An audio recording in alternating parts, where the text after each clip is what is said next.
కూటమి పాలనలో రాష్ట్రం ప్రగతి పదంలో పరుగులు తీస్తోంది అని రాష్ట్ర తెదేపా అధ్యక్షుడు ఎమ్మెల్యే పల్లా శ్రీనివాసరావు అన్నారు. జీవీఎంసీ 67వ వార్డు కొత్తగాజువాక, పెంటయ్య నగర్, బొజ్జన్నకొండ ప్రాంతాల్లో 2 కోట్ల వ్యయంతో చేపట్టనున్న పలు అభివృద్ధి పనులకు స్థానిక కార్పొరేటర్ పల్లా శ్రీనివాసరావుతో కలిసి శంకుస్థాపన చేశారు. అనంతరం 47 లక్షలతో రూపుదిద్దుకున్న మహిళా సామాజిక భవనాన్ని ప్రారంభించారు. ఈ సందర్భంగా మాట్లాడుతూ అభివృద్ధి సంక్షేమాన్ని సమపాలనలో అందిస్తూ ముందుకు సాగుతున్నామని చెప్పారు. ప్రతి వార్డును ఆదర్శంగా తీర్చిదిద్దడమే లక్ష్యంగా నిధులు మంజూరు చేస్తున్నట్లు తెలిపారు. గత వైసీపీ పాలనలో టీడీపీ కార్పొరేటర్లు ఉన్న వార్డుల్లో అభివృద్ధి అన్నది అంతంత మాత్రంగానే ఉందని, కూటమి ప్రభుత్వం వచ్చాక అన్ని వార్డులను ఒకేలా చూస్తూ నిధులు విడుదల చేస్తున్నట్లు తెలిపారు. కార్యక్రమంలో జనసేన, భాజపా నేతలు గొలగాని గోపి, గూటూరు శంకర్రావు, వార్డు తెదేపా అధ్యక్ష కార్యదర్శులు పల్లా రంగా, సింహాచలం కమల్, ఆడారి రాము, శివప్రసాద్, తాతారావు తదితరులు పాల్గొన్నారు.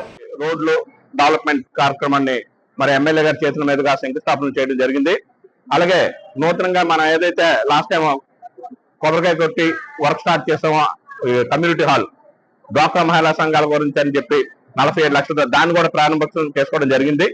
మరి గతంలో అభివృద్ధి లేకుండా వార్డు మనం 2019 నుంచి చూస్తే మేము కార్పొరేట్స్ ఉండి కూడా రూపాయి కూడా తేలేపాం. ఇప్పుడు జెట్ స్పీడ్ లోనే వార్డులో ప్రతి ఏరియాలో కూడా వర్క్ అవుతుంది. ఈ రోజు రేపు 8 వర్క్లు కూడా కంటైనర్ లోనే ఒక 30 లక్షలు, కృష్ణానగర్, అలాగే బొజ్జనకొండ, అప్పన్ కాలనీ, గోకుల్ నగర్, మళ్ళీ హై స్కూల్ రోడ్డు, అలాగే ఏదైతే మన ఏపీఎస్బి వాళ్ళు అక్కడ అన్ని ఏరియాలో కూడా 7 వర్క్లు కూడా కొబ్బరికాయలు కొట్టడం జరిగింది. మరి అభివృద్ధికి నాంది చంద్రబాబు నాయుడు గారు. ఆ డైరెక్షన్ మన రాష్ట్ర అధ్యక్షుల వారు కూడా వార్డులని ఎవరో ఏ పార్టీ అని అనుకుంటా అభివృద్ధి చేయాలి, రోడ్లు కానీ, డ్రైన్స్ కానీ, ఏదైనా కమ్యూనిటీ హాల్స్ కానీ ఏది కావాల్సిన అభివృద్ధికి మరి ఫ్రీ హ్యాండ్ ఇచ్చి ప్రతి పార్టీ అని చూడకుండా మరి అభివృద్ధికి గాజువాక ఎమ్మెల్యే గారు సహాయ సహకారాలు ఉన్నాయి. అతని సహాయ సహకారంతో ఈ రోజు వార్డులో అన్ని అభివృద్ధి కార్యక్రమాలు కూడా నాంది పలుకుతున్నాం. మరి 3 సంవత్సరాలు మేము ఏమి చేయలేకపోయాం. మా ఫండ్స్ కూడా టీడీపీ వార్డులు అని చెప్పి ఇవ్వలేదు. కానీ ఇప్పుడు ఈ 2 సంవత్సరాల్లో కూడా మేము కంప్లీట్ ఆల్మోస్ట్ ఆల్ వార్డులో అన్ని రోడ్లు కూడా వేయడం, ప్రజల నుంచి కూడా మంచి వాయిస్ వస్తుంది. అన్ని కార్యక్రమాలు కూడా జరుగుతున్నాయి. ఈ 8 వర్క్లు అయిపోయిన తర్వాత కూడా ఇంకొక 8 వర్క్లు ఉన్నాయి. అవి కూడా పూర్తి చేస్తే వార్డులో మీకంటూ ఎక్కడైనా సరే రోడ్డు కానీ, కాలు కానీ రిపేర్ లో ఉంటే మాకు వాట్సాప్ లో కానీ ఇది కానీ పెట్టుంటే అది కూడా చేసి పెడతా అని చెప్పి ప్రజలకు తెలియజేస్తూ సుమారు 49 లక్షలకి విలువ చేసేటువంటి ఈ బిల్డింగ్ ప్రాంగణం నిర్మాణం చేయడం జరిగిందండి. ఫస్ట్ ఫ్లోర్ అంతా కూడా ఇది డ్వాక్రా సంఘాలకు వారికి వినియోగించడానికి కట్టడం జరిగింది. చాలా సంతోషం.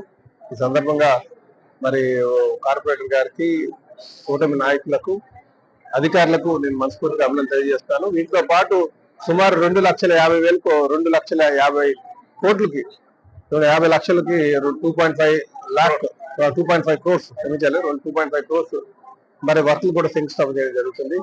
కూటమి ప్రభుత్వం అధికారికి వచ్చిన తర్వాత చంద్రబాబు నాయుడు గారి హయాంలో అటు అభివృద్ధి, సంక్షేమాన్ని, సంపద సృష్టిని కూడా 3 సమపాలుగా తీసుకెళ్తున్నటువంటి ప్రభుత్వం.